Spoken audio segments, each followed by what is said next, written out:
un chapeau qui bouge, un air malicieux, de grosses savates, un grand pantalon.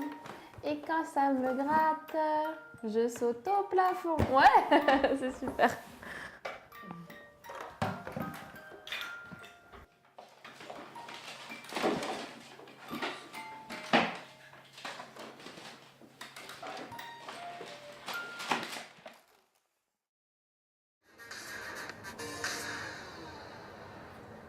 Et passe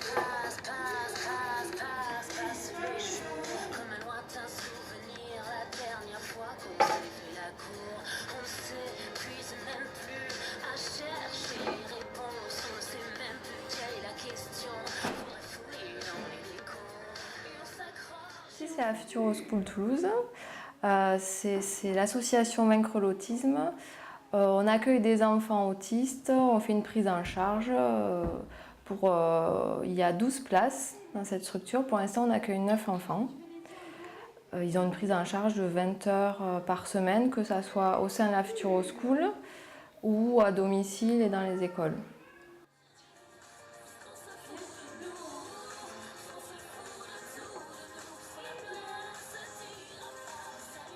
La Futuro School, c'est M. Sagini qui l'a créée, c'est un papa d'enfants autistes.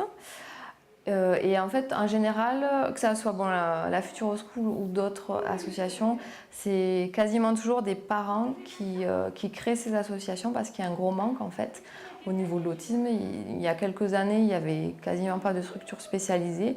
Donc les parents se bougent et créent des choses pour leurs enfants puisqu'il n'y avait pas grand-chose. Voilà. Parce qu'on se fout de nous, parce qu'on se fout de tout de nous, parce qu'on n'a plus rien à se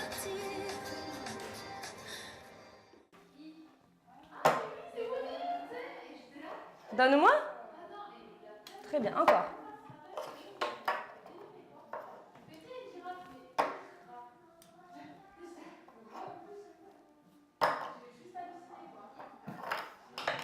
Eh, tu es une coquinette. Tu sais quoi?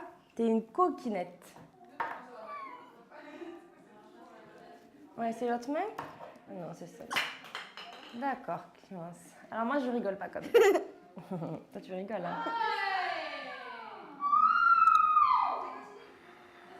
La bouche et le nez, tête, épaules, genoux et pieds.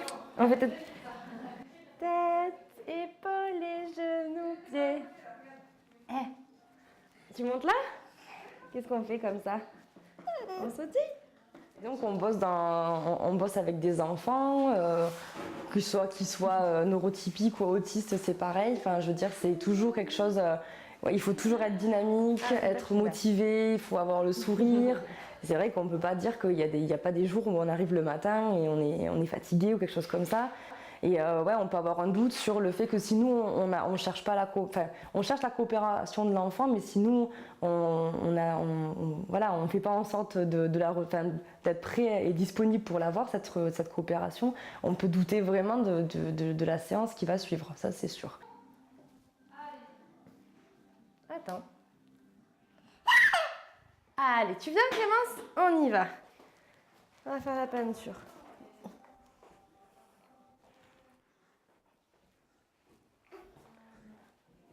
C'est bien. Hop là, non pas la main. Oh, regarde la télé. Tu veux la réaliser psy pour Clémence? Ah ben pourquoi pas?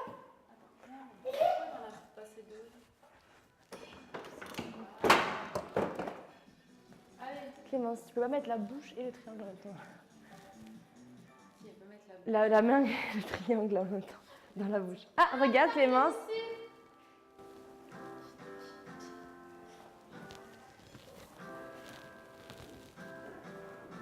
T'essayes, c'est bien. Tu sais qui monte à la gouttière. Tiens, voilà la pluie qui s'y tombe par terre. Et le soleil a caché la pluie. Ah oui, c'est un R&B là. C'est ça. C'est les versions. Et voilà, Jonathan. Ben, c'est fini. L'ABA pour les enfants autistes consiste à mettre en place des programmes éducatifs, à définir des objectifs très précis pour les enfants et à définir les stratégies les plus efficaces de telle sorte que les enfants puissent acquérir des compétences, avec dans l'idée générale qu'au plus une personne à terme a de compétences, au plus elle peut naviguer dans le monde social qui est le nôtre. Au plus les enfants autistes avec lesquels on travaille ont de compétences, au plus ils auront la possibilité de naviguer dans le monde qui est le nôtre.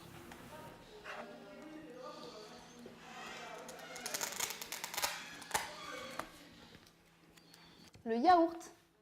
Tristan, le yaourt. Tiens, mange une cuillère et après c'est le yaourt. Encore une dernière. Tiens, et après le yaourt. Super. Tiens. On utilise ce qu'on appelle le système de renforcement positif, c'est-à-dire que de manière un peu caricaturale, on félicite beaucoup, et c'est basé beaucoup là-dessus. Alors forcément, quand on travaille dans cette atmosphère, ça donne une atmosphère très présente, très plaisante et très joyeuse.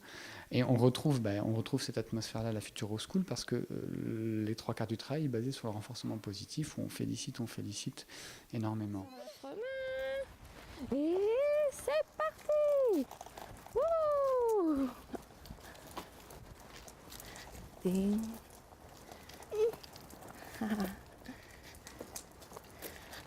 C'est vraiment un fonctionnement différent. Par exemple, pour vous illustrer, une personne autiste qui rentre dans une pièce, elle va regarder un petit détail, elle va fixer son regard sur une lumière, sur une lampe, alors que nous, quand on rentre, on va de suite regarder le visage de quelqu'un, s'il y a quelqu'un dans la pièce, regarder les éléments essentiels.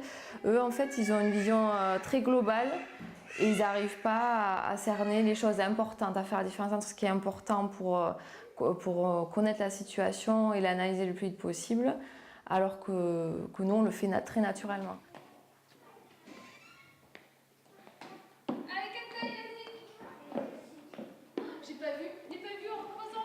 On essaye de faire de moins en moins de guidance. Ce qu'on appelle guidance, c'est aide finalement, aide physique et aide verbale. Mais le Lego, prends le Lego, montre-moi le Lego, c'est des aides verbales.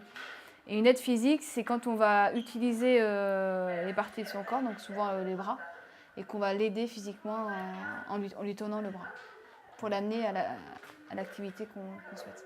À la maison, des fois on passe des choses des fois on ne devrait pas passer, mais c'est aussi pour ça qu'on fait des rencontres à domicile, qu'on travaille à domicile pour montrer aux parents qu'il faut continuer à être patient, parce que vous voyez que l'enfant progresse. Super, Simon, attention, touche ta tête, ouais, touche tes pieds. Bravo, Hélène. Au niveau de l'ABA, c'est sûr qu'on est toujours en train de savoir si on fait bien, on est toujours en train de savoir si on a bien renforcé, si on a bien le matériel adapté, si le rythme est adapté à l'enfant, enfin tout le temps. On est obligé, ça qu'on se filme, on peut revoir nos vidéos pour savoir pourquoi là ça n'a pas marché, pourquoi l'apprentissage il n'a pas abouti, pourquoi là oui, et pourquoi peut-être là il y a eu un trouble du comportement, ça peut venir de nous, on n'a peut-être pas posé la bonne consigne et peut-être que c'était le matériel qu'il ne fallait pas. Voilà, peut-être qu'on n'a pas pris en considération la fatigue de l'enfant. On se remet en question tout le temps en fait. Lily, tu me montres rond? Ouais, c'est très bien. Montre-moi rond?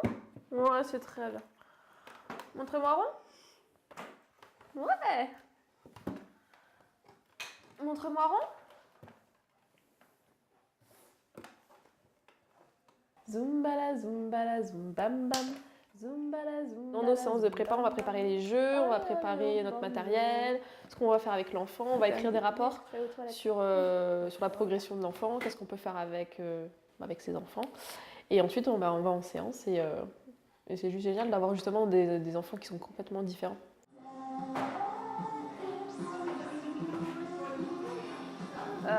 C'est le grand frère de Tristan et en fait il vient une fois par semaine pour jouer avec son frère ici. Voilà.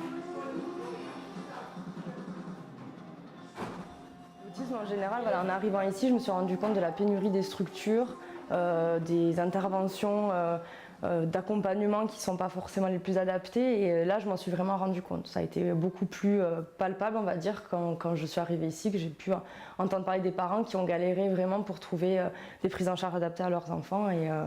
Et Et après, bah oui, il faudrait que la France, elle se réveille un peu. Il y a d'autres modèles européens qui sont là et qui montrent qu'avec un petit peu plus de budget et de bonne volonté, on pourrait y arriver et on attend que ça, quoi.